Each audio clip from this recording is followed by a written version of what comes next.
Assalamualaikum warahmatullahi wabarakatuh. Welcome to the fourth meeting of religion. The first subject is Kurdish. Today we will discuss about Surah At-Tin. Listen to me. A'udzu billahi minasy syaithanir rajim. Bismillahirrahmanirrahim.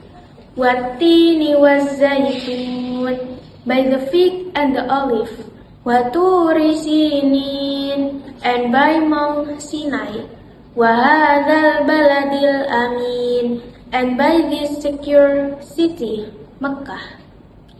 Laqad khalaqnal insana fi ahsani taqwim. We have certainly created man in the best of stature. ثُمَّ رَدَدْنَاهُ أَسْفَلَ سَافِلِينَ. But we will reduce them to the lowest of low, or in hell.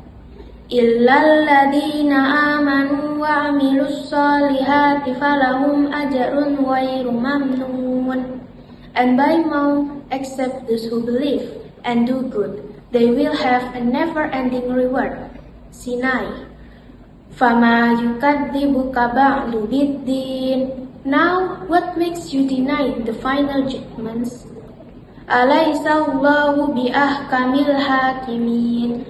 Is Allah not the most just of all judgment? 3. The content of Surah At-Tin. First, the command to give thanks to Allah who has created creatures like humans and the universe perfectly. Second, the glory of humans who are created with the best creation among other creators. 3. Third, all creatures will definitely be returned to being the worst creatures at their teeth, except those who believe and do good. And the last, Allah's promise to give rewards for people who believe and do good. On the other hand, people who are bad-tempered and are reluctant to do good, then for him a reward equal. Okay, now we will go into the next subject, Aqidah. We will discuss about Al-Muqsit, the most just in judgment. 3. The definition of Al-Muqsit means Allah is just in judgment. Allah helps the wronged servant until he gets his right back. He is the most just and impartial. He knows and gives infinite rewards for every kindness. Proof that Allah is Al-Muqsit.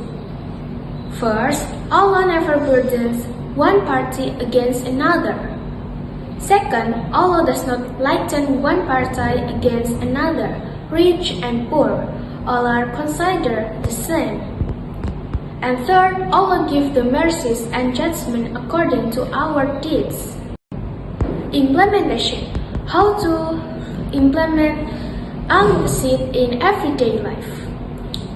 First, fair in thinking, acting, and decision making. Second, think critically and fairly in every behavior. Third, become a fair leader. And fourth, be honest in every condition. 3. And we going to the next material, Malik al-Mulki, the one who has the kingdom or the power. The definition of Malik al-Mulki. Al-Malik al-Mulk means that Allah subhanahu wa ta'ala is the one who controls the kingdom or the universe. Proof that Allah is Malik al-Mulki is the power of Allah which covers the heavens and the earth, which is perfect and absolute. 3. How to implement the nature of Malik al-Mulki in daily life? We can do. First, as a Muslim must perform worship according to his instruction. Second, be a good leader. Third, not be arrogant. Okay, we're going to the next subject, Fiqh. We will study about halal and haram animal. What is halal and haram animal? Halal animal is the animals that are permitted by Islamic law for consumption, Meanwhile, haram animals are animals that are prohibited by Islamic law from being consumed. The argumentation that Allah subhanahu wa ta'ala has prohibited to consume these things in the Surah of Al-Ma'idah, verse 3, means, forbidden to you are carrion, blood, and swine, what is slaughtered in the name of any other than Allah, what is killed by strangling, beating, a fall, or by being gored to death, what is partly eaten by a predator, unless you slaughter it, and what is sacrificed on altars. You are also forbidden to draw lots for decision. This is all evil. And the conclusion, the first above shows food that Allah has forbidden. For this reason, this verse will be discussed in more detail regarding what and what forms of animals cannot be eaten. There are several types of animal that are permitted by Islam. This means that this type of animal is allowed to be eaten and enjoyed. For this reason, the following are the types of animals that are permitted based on information in the Quran and the Hadith.